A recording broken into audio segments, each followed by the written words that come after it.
Friends, good morning. Welcome back to my YouTube channel. ಇನ್ನು ಒಳ್ಳೆ ಕೊಟ್ಟಿರೋದು ಚಿತ್ರದುರ್ಗ. ನಾನು ನಿಮ್ಮ ಮನೆ ಮಗಳು ಪವಿತ್ರ ಮಾತಾಡ್ತಿದ್ದೀನಿ. ನಾನಂತೂ ತುಂಬ ಚೆನ್ನಾಗಿದ್ದೀನಿ. ನೀವು ಚೆನ್ನಾಗಿರೋ ಅಂತ ಇವತ್ತಿನ ಬ್ಲಾಗ್ ಸ್ಟಾರ್ಟ್ ಮಾಡೋಣ ಬನ್ನಿ. ಇವತ್ತು ಬಂದು ನಾವು ಜಾತ್ರೆಗೆ ಹೊರಟಿದ್ದೀವಿ. ಅಂದರೆ ನಿನ್ನೆ ನಮ್ಮ ಅಕ್ಕ, ನಮ್ಮ ಭಾವ ಮತ್ತು ಎಲ್ಲರೂ ಫ್ಯಾಮಿಲಿ ಎಲ್ಲರೂ ಜಾತ್ರೆಗೆ ಹೋಗಿದ್ದಾರಲ್ವ. ಇನ್ನೂ ಹೋಗಿದ್ದಾಳೆ. ನಾವು ಇವತ್ತು ಹೋಗ್ಬಿಟ್ಟು ಅವ್ರ ಜೊತೆ ಜಾಯ್ನ್ ಆಗಿ ಜಾತ್ರೆ ಮಾಡೋದು. ನಿನ್ನೆ ಬಂದು ಚಿಂಟುನ ಬಿಟ್ಟು ಬಂದಿದ್ದೆಲ್ಲ ಆಯಿತು. ಬೈಸ್ಕೊಂಡೆ. ಒನ್ ಡೇ ರಜಾ ಹಾಕಿದ್ದಕ್ಕೇ ಬೈದರು ಅವ್ರ ಮಿಸ್ಸು.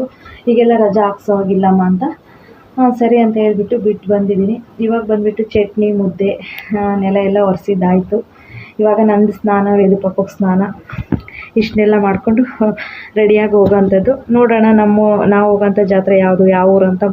ಇದಾಗಿತ್ತು ಇವತ್ತಿನ ವಿಡಿಯೋ. ಈ ವಿಡಿಯೋ ಇಷ್ಟ ಆದರೆ ಒಂದು ಲೈಕ್ ಮಾಡಿ. ತಪ್ಪದೆ ಯಾರೆಲ್ಲ ವಿಡಿಯೋ ನೋಡ್ತೀರಿ ಸಬ್ಸ್ಕ್ರೈಬ್ ಆಗಿಬಿಟ್ಟು ವಿಡಿಯೋ ನೋಡಿ. ಇದು ಬಂದುಬಿಟ್ಟು ಇವಾಗ ಬಂದುಬಿಟ್ಟು ನೆಲ ಎಲ್ಲ ನೀಟಾಗಿ ಒರೆಸ್ಕೊಂಡಿದ್ದೀನಿ. ಯಾಕಂದರೆ ದೇವಸ್ಥಾನಕ್ಕೆ ಹೋಗುವಂಥದ್ದಲ್ವ. ನಿನ್ನೆ ಎಲ್ಲರೂ ಎಲ್ಲ ನೀಟ್ ಮಾಡಿ ಹೋಗಿದ್ದಾರೆ. ಇವತ್ತು ಬಂದುಬಿಟ್ಟು ಇವಾಗ ಬಂದುಬಿಟ್ಟು ಈ ಥರ ಚಟ್ನಿ ಮುದ್ದೆ ಮಾಡಿದ್ದೀನಿ. ಅಜ್ಜನಿಗೆ ಊಟಕ್ಕೆ ಇಟ್ಕೊಟ್ಟು ನಾವೆಲ್ಲ ಜಾತ್ರೆಗೆ ಹೋಗೋದು. ನಾನು ಇವತ್ತು ಇದೇ ಮಾಡಿರೋದು. ಮುದ್ದೆ ಒಂದೇ ಸಾಕಂತ ಹೇಳ್ಬಿಟ್ಟು ಮುದ್ದೆ ಒಂದೇ ಊಟ ಮಾಡಿದರು.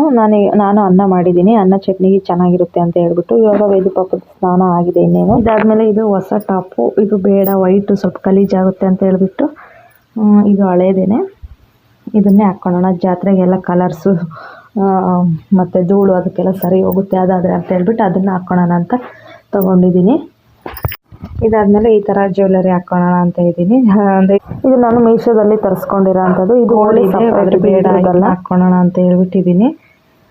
ಹೇಗಿದೆ ಸರ? ನಮ್ಮ ಮನೇಲಿ ಬಂದು ಗೋಲ್ಡ್ ಹಾಕೋ ಅಂತ ಹೇಳಿದ್ರು. ಗೋಲ್ಡ್ ಎಲ್ಲ ಬೇಡ ಅಂತ ಹೇಳ್ಬಿಟ್ಟು ಇದನ್ನು ಇದನ್ನ ಹಾಕ್ಕೊಳ್ಳೋಣ ಅಂತ ಇದ್ದೀನಿ. ಹೇಳು, ನಾವು ಜಾತ್ರೆಗೆ ಹೋಗ್ತೀವಿ ಅಂತ ಹೇಳು. ನಾವು ಜಾತ್ರೆಗೆ ಹೋಗ್ತೀವಿ. ವೇದು ಪಾಪು ಈ ಡ್ರೆಸ್ ಹಾಕ್ಕೊಂಡಿದ್ದಾನೆ. ಎಲ್ಲಿಗೆ ಹಾಕ್ಬೇಕು ಸೆಂಟು? ಎಲ್ಲಿಗೆ ಸೆಂಟ್ ಹಾಕೋದು? ಅಲ್ಲಿಗೆ ಹಾಕ್ಬೇಕಾ? ವೇದು ಪಾಪ ಬಂದು ಇವಾಗ ಸೆಂಟ್ ಹಾಕ್ಕೊತೀನಿ ಅಂತ ಕೇಳ್ತಾ ಇದ್ದಾನೆ. ನೋಡ್ರಿ, ಅವ್ರ ಅಪ್ಪ ತಗೊಂಡಿದ್ದಾನೆ. ಹಾಕು ಇಲ್ಲಿಗೆ ಅಂತ. ಬಾಯ್ ಹೇಳು. ಬಾಯ್. ಸೆಂಟ್ ಹಾಕಿದ್ನಲ್ಲ ಮತ್ತೆ ಸೆಂಟ್. ಸಾಕು ಬಿಡು. ಗಮ ಗಮ.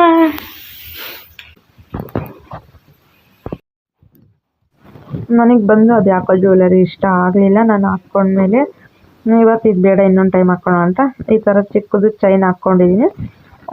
ಸಾಕು ಅಂತ ಹೇಳ್ಬಿಟ್ಟು ಮಾಮೂಲು ನಾನು ಡೈಲಿ ಏನು ಯೂಸ್ ಮಾಡ್ತೀನಿ ಅದನ್ನೇ ಇಯರಿಂಗ್ ಹಾಕ್ಕೊಂಡು ಹೊರಟ್ವಿ.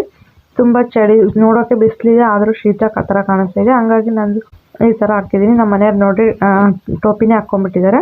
ಹಂಗಾಗಿ ಹೊರಟಿದ್ದೀವಿ ಈಗ ಜಾತ್ರೆಗೆ ಅಂತ ಹೇಳ್ಬಿಟ್ಟು. ಒಂದು ಬೇಜಾರು ಏನಪ್ಪ ಅಂತ ಹೇಳಿದ್ರೆ, ಚಿಂಟುನ್ ಬಿಟ್ಟು ಬಂದ್ವಲ್ಲ, ಅದಕ್ಕೆ ತುಂಬ ಬೇಜಾರಾಗ್ತಾಯಿದೆ. ಅವಳು ಜಾತ್ರೆ ಮಾಡ್ಕೊಂಡು ಹೋಗ್ಬೇಕಂತಲೇ ಬಂದಿದ್ದು. ಆದರೆ ಟೆಸ್ಟ್ ಇದೆ ಅಂತ ಹೇಳ್ಬಿಟ್ಟು ಅವ್ರ ಮಿಸ್ ಫೋನ್ ಮಾಡಿದ್ರಿಂದ ಕರ್ಕೊಂಡೋಗಿ ಬಿಟ್ಟು ಬಂದಿದ್ದಾಯಿತು. ಹಾಸ್ಪಿಟ್ಲಿಗೂ ತೋರಿಸಿದ್ದಾಯಿತು. ಯಾಕಂದರೆ ಅವಳಿಗೆ ಭಾಳ ಅಲರ್ಜಿ ಆಗಿಬಿಟ್ಟಿತ್ತು. ಹಂಗಾಗಿ ಇವಾಗ ಬಂದುಬಿಟ್ಟು ಇದು ಯಾವ ಊರು ಅಂತ ಹೇಳ್ಬಿಟ್ಟು ಹೇಳಿದ್ರೆ, ಜಗಳೂರು ತಾಲೂಕಿಂದ ಈ ಊರು ಅರಿಶಿನದ ಗುಂಡಿ ಏನೋ ಇರಬೇಕು. ಇದು ಲಾಸ್ಟ್ ಜಗಳೂರು ಎಂಟ್ರೆನ್ಸ್ ಇನ್ನೊಂದು 2-3 ಕಿಲೋಮೀಟ್ರ್ ಇದೆ. ಅವಾಗ ಹೋಗ್ತಾ ಇರೋಂಥ ವಿಡಿಯೋ. ಈ ಥರ ಇದೆ ನಮ್ಮ ಜಾತ್ರೆಗೆ ಹೋಗೋ ಜರ್ನಿ. ನನಗೆ ನಿನ್ನೆನೇ ಹೋಗ್ಬೇಕಂತ ತುಂಬ ಆಸೆ ಇತ್ತು. ಚಿಂಟುನ್ ಬಿಟ್ಟು ಬರೋಕ್ಕೆ ಹೋಗದೇ ಇದ್ದಿತ್ತು, ಹೋಗ್ಬೋದಾಗಿತ್ತು. ಜೊತೆ ತುಂಬ ಇನ್ನೂ ಶೇರ್ ಮಾಡ್ಕೊಬೋದಾಗಿತ್ತು. 2 ದೇವಸ್ಥಾನಗಳು ಸ್ಪೆಷಲ್ ಅಂತಲೇ ಹೇಳ್ಬೋದು. ಆ ದೇವಸ್ಥಾನಗಳು ತೋರಿಸ್ಬೇಕಂತ ನನಗೆ ತುಂಬ ಆಸೆ. ಇದಾದ್ಮೇಲೆ ನೋಡ್ತಾ ಇರ್ಬೋದು, ಜಗಳೂರು ಎಂಟ್ರಿ ಆದ್ವಿ. ಜಗಳೂರು ಬಿಟ್ಟು ಒಂದು 9 ಕಿಲೋಮೀಟರ್ಸ್ ಆಗ್ಬೋದು, 9-8 ಕಿಲೋಮೀಟರ್ಸ್ ಆಗ್ಬೋದು. ತುಂಬ ಚೆನ್ನಾಗಾಗುತ್ತೆ ಜಾತ್ರೆ. ತುಂಬ ಶಕ್ತಿ ಇರೋ ದೇವತೆ ಅಂತ ಹೇಳ್ಬೋದು. ನಾವು ಬಂದುಬಿಟ್ಟು ಇದೇ ದೇವಸ್ಥಾನಕ್ಕೆ ಜಾಸ್ತಿ ಬರೋ ಅಂಥದ್ದು. ಮೊನ್ನೆ ನಾನೇನು ಮನೆ ದೇವ್ರು ಅಂತ ಹೇಳಿದ್ನು, ಅಲ್ಲಿಗೆ ಹಿಂಗೆ ಬರ್ತೀವಿ, ಇಲ್ಲಿಗೂ ಹಂಗೇನೆ. ಇವಾಗ ಬಂದುಬಿಟ್ಟು ನಮ್ಮ ಮನೆಯವರು ಹೂ ಕೊಡಿಸಿದ್ರು.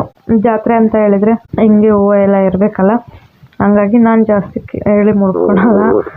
ಮತ್ತು ಅವರನ್ನು ಅಷ್ಟೇ ಮುಡ್ಕೊಳಲ್ಲ ಅಂತ ಹೇಳಿ ಕೊಟ್ಟರಲ್ಲ. ಈ ಥರ ಜಾತ್ರೆಗೆ ಹೋದರೆ ಮಾತ್ರ ತಪ್ಪದೆ ಹೂ ಕೊಡಿಸ್ತಾರೆ. ಹಂಗಾಗಿ ನೋಡ್ರಿ ಮುಡ್ಕೊಂಡಿದ್ದೀನಿ.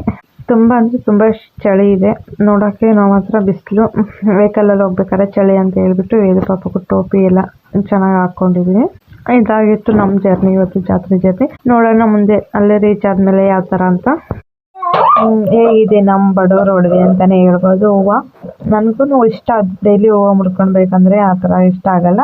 ಈ ಥರ ಜಾತ್ರೆ, ಮದುವೆ ಫಂಕ್ಷನ್ನಲ್ಲಿ ಹೂವು ಮುಡ್ಕೊಳ್ಳೋದಂದರೆ ಇಷ್ಟ. ಇನ್ನೂ ಬಂದು ನಿನ್ನೆ ಹೋಗಿರೋಂಥದ್ದು ಜಾತ್ರೆಗೆ. ನೋಡಬೇಕು ಹೆಂಗೆ ಎಂಜಾಯ್ ಮಾಡಿರ್ತಾಳಂದರೆ ಅವಳಿಗಂತೂ ಭಾಳ ಖುಷಿ. ಅದರಲ್ಲಿ ಬೇಗ ಅವ್ರ ದೊಡ್ಡಪ್ಪ ಇರೋದಕ್ಕಂತೂ ಇನ್ನೂ ಖುಷಿ ಅಂತ ಹೇಳ್ಬೋದು. ಈ ಥರ ನೋಡ್ತಾ ಇರ್ಬೋದು, ರೋಡು ಬ್ಲಾಕ್ ಆಗೋ ಥರ ನೀರು ಸೇತುವೆ ಮೇಲೆ ಬರ್ತಾ ಇದ್ದಾವೆ. ಹೆಂಗೆ ಹೋಗ್ಬೇಕಪ್ಪ ಇದರಲ್ಲಿ ಅನ್ನಂಗೆ ಆಗ್ಬಿಟ್ಟು ಕೇಳಿದ್ವಿ ಅಕ್ಕಪಕ್ಕದಲ್ಲಿ ಹೋಗುತ್ತಾ ಬೈಕ್ ಅಂತ ಹೇಳ್ಬಿಟ್ಟು. ಅದಾದಮೇಲೆ ನೋಡ್ತಾ ಇರ್ಬೋದು ಹೋಗ್ತಾ ಇದ್ವಿ ನಾವು. ಇನ್ನೊಂದು ರೋಡ್ ಇತ್ತಂತೆ, ನಮಗೆ ಗೊತ್ತಿಲ್ಲ ಆ ರೋಡು. ಅದಾದಮೇಲೆ ಪಕ್ಕದಲ್ಲಿ ಇದ್ರಲ್ವ ಅವ್ರು ಹೇಳಿದ್ರು. ನಾವು ಬಂದು ನೈಟು ಕಾಲ್ ಮಾಡಿದ್ವಿ ಒಂದು 10 o'clockಗೆಲ್ಲ. ಇನ್ನೂ ಅಂತೂ ನೈಟೆಲ್ಲ ನಿದ್ದೆನೇ ಮಾಡಲಿಲ್ವಂತೆ, ಹಂಗೆ ಎಂಜಾಯ್ ಮಾಡಿಲ್ಲಂತೆ. ಡ್ಯಾನ್ಸು, ಹಾಡು ಮತ್ತು ಬೆಂಕಿ ಕಾಸ್ಕೊಳೋದು. ನಮ್ಮ ಹಳ್ಳಿ ಕಡೆ ಜಾತ್ರೆ ಅಂತಂದರೆ ಹಿಂಗೆ ನಾವು ಎಂಜಾಯ್ ಮಾಡೋವಂಥದ್ದು. ಇನ್ನೂ ಅವ್ರು ದೊಡ್ಡಮ್ಮ ಜಾತ್ರೆಗೆಲ್ಲ ರೌಂಡ್ ಹೊಡ್ಕೊಂಬಂದ್ರಂತೆ ಎಲ್ಲ ಹೇಳಿದರು. ಇವಾಗ ಬಂದುಬಿಟ್ಟು ನೋಡ್ತಾ ಇರ್ಬೋದು, ಇದೇ ಊರು ಆಯನಹಳ್ಳಿ ಅಂತ ಹೇಳ್ಬಿಟ್ಟು. ಇವಾಗ ಜಾತ್ರೆ ಆಗೋದು ಈ ಊರಲ್ಲೇ. ಇವಾಗೇನು ನಾವು ಟರ್ನ್ ಆದ್ವಿ ಅದೇನೇ ಮಾರ್ಗದ ರೋಡು ಅಂತ ಹೇಳ್ಬಿಟ್ಟು. ಮಾರ್ಗ ಅಮ್ಮ ಹುಟ್ಟು ಬೆಳೆದಿರೋ ಅಂಥದ್ದು. ಇದು ಬಂದು ಊರಲ್ಲಿ ದೇವಸ್ಥಾನ ಹಿಂಗೆಲ್ಲ ಇದೆ. ನೋಡ್ತಾ ಇರ್ಬೋದು, ಎಲ್ಲಿ ನೋಡಿದ್ರು ಜನ ತುಂಬಿ ತುಳುಕ್ತಾ ಇದ್ದಾರೆ. ಇದು ಏನಿಲ್ಲ ಅಂದ್ರೆ ಮನೆಗೆ 1-2 ಬೇಟೆಗಳು ಕಡ್ದಿರ್ತವೆ ಊರಲ್ಲಿ. ಇವಾಗ ನೀವು ನೋಡ್ತಿರ್ಬೋದು ಹೊಲದಲ್ಲಿ ಏನು ಈ ಥರ ಎಲ್ಲ ಟೆಂಟ್ ಹಾಕಿದ್ದಾರೆ. ಅದೆಲ್ಲ ಬೇರೆ ಬೇರೆ ಊರಿಂದ ಬಂದುಬಿಟ್ಟು ನಾವು ಯಾವ ಥರ ಬಂದಿದ್ದೀವೋ ಆ ಥರ ಬಂದುಬಿಟ್ಟು ಜಾತ್ರೆ ಮಾಡ್ಕೊತಿರೋದು. ಇದು ಆ್ಯಕ್ಚುಲಿ ಹೇಳ್ಬೇಕಂದ್ರೆ ಆಯನಹಳ್ಳಿಯಲ್ಲಿ ಇನ್ನು ಆಯ್ಕಲ್ ಅಂದರೆ ನಮ್ಮೂರವರೇ ಭಾಳ ಜನ ಜಾತ್ರೆ ಮಾಡೋ ಅಂಥವ್ರು. ಇವಾಗ ಬಂದು ವಿನೋ ಹತ್ರ ಬಂದು ಕೂತ್ಕೊಂಡಿದ್ದೀನಿ. ವಿನೋ ಬಂದು ಮಾತಾಡ್ಸಿದ್ಲು. ವೇದ ಪಾಪು ಬಂದುಬಿಟ್ಟು ಚಾಕ್ಲೇಟ್ ಕೇಳ್ದ, ಹಂಗಾಗಿ ಸ್ವಲ್ಪ ಕೊಟ್ಟಿದ್ದೀನಿ ಡೈರಿ ಮಿಲ್ಕು. ಅದಾದಮೇಲೆ ಪೂಜೆ ಮಾಡಿಸ್ಕೊಂಡು ಬರೋಣ ಅಂತ ನಾನು, ವೇದ ಪಾಪು, ಅವ್ರ ಅಪ್ಪಾಜಿ, ವಿನೋ ಹೊರಡ್ತಾ ಇದ್ದೀವಿ. ಇಟ್ಕೊಂಡಿದ್ದೆ ವಿನೋನ, ಇವಾಗ ಇಳಿಸಿದ್ದೀನಿ.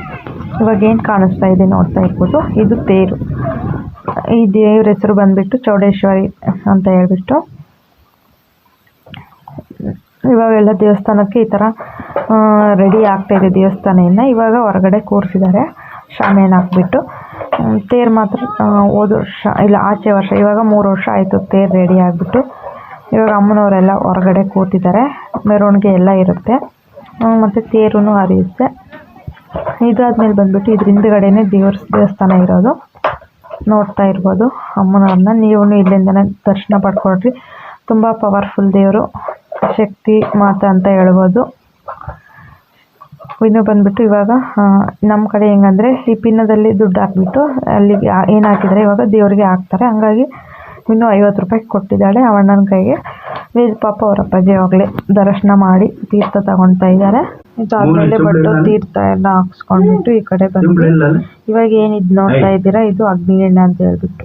ಇದಾದ್ಮೇಲೆ ನೀವೇನು ನೋಡ್ತಿದ್ರಿ, ಈ ಅಗ್ನಿಗೆಂಡ ಅಂತಂದರೆ ವರ್ಷದವರೆಗೂ ಒಳಗಡೆ ಕೆಂಡ ಹಾಗೆ ಇರುತ್ತಂತೆ. ನಾವು ನೋಡಿಲ್ಲ, ಹೇಳ್ತಾರೆ. ಅದಕ್ಕೆ ಒಂದು 50-60 ಟ್ಯಾಕ್ಟ್ರಿ ಲೋಡ್ ಸೌದೆ ಹಾಕಿರ್ತಾರೆ. ಅದು ಚೆನ್ನಾಗಿ ಕೆಂಡ ಆಗಿರುತ್ತೆ, ಹಸಿ ಸೌದೆನೇ ಕೆಂಡ ಆಗಿರುತ್ತೆ. ಇದು ನೋಡ್ತಾ ಇರ್ಬೋದು, ಇದು ಇವಾಗ ರೆಡಿ ಆಗ್ತಾ ಇದೆ ದೇವಸ್ಥಾನ. ಇದು ತುಂಬ ಪವರ್ಫುಲ್ ದೇವರು ಅಂತಲೇ ಹೇಳ್ಬೋದು. ಅದಕ್ಕೆ ಒಂದು 4ರಿಂದ 5 ಜನ ಪೂಜಾರ್ನವ್ರು ಇರ್ತಾರೆ. ಅವರೆಲ್ಲ ಅಗ್ನಿಗೆಂಡ ತುಳಿದ್ಬಿಟ್ಟು ಹೊರಗಡೆ ಬರ್ತಾರೆ. ಅವಾಗೇನು ಮಕ್ಕಳಾಗದಿರೋ ಅಂಥವ್ರು ಇರ್ತಾರೆ, ಅವ್ರಿಗೆಲ್ಲ ಒಡ್ಲು ತುಂಬ್ತಾರೆ. ಆವಾಗ ಒಂದು ವರ್ಷದೊಳಗೆ ಮಕ್ಕಳಾಗಿರ್ತಾವೆ ಅಂಥವ್ರಿಗೆಲ್ಲ. ಅದಷ್ಟೇ ಅಲ್ಲದೆ ಇದೆಂಥದೇ ಕಠಿಣವಾದ ಕಾಯಿಲೆ ಇರಲಿ ಗುಣಪಡಿಸೋ ಅಂಥ ಶಕ್ತಿ ಇದೆ. ಇದಾದಮೇಲೆ ದೇವಸ್ಥಾನದ ಪೂಜೆ ಎಲ್ಲ ಮುಗೀತು. ಇವಾಗ ನೋಡ್ತಾ ಇರ್ಬೋದು ಹಿಂಗಿರುತ್ತೆ ನಮ್ಮ ಹಳ್ಳಿ ಕಡೆ ಜಾತ್ರೆ ಅಂದರೆ. ಈ ಥರ ತಾಟ್ಪಲ್ಲೆಲ್ಲ ಕಟ್ಬಿಟ್ಟು ಈ ಥರ ಟೆಂಪೋದಲ್ಲಿ ಬಂದಿರ್ತೀವಿ. ಇದಾಗಿರುತ್ತೆ ಇವತ್ತಿನ ವಿಡಿಯೋ. ನೆಕ್ಸ್ಟ್ ವಿಡಿಯೋದಲ್ಲಿ ಸಿಗೋಣ. ಇನ್ನೂ ಮಾಹಿತಿ ಕೊಡ್ತೀನಿ ನಾವು ಯಾವ ಥರ ಜಾತ್ರೆ ಮಾಡೋದು ಅಂತ. Thank you for watching. ಇದು ವಿಡಿಯೋ ಯಾರ್ಯಾರೆಲ್ಲ ನೋಡ್ತೀರಾ ಸಬ್ಸ್ಕ್ರೈಬ್ ಆಗಿಬಿಟ್ಟು ವಿಡಿಯೋ ನೋಡಿ. ಈ ವಿಡಿಯೋ ಇಷ್ಟ ಆದರೆ ಒಂದು ಲೈಕ್ ಮಾಡಿ.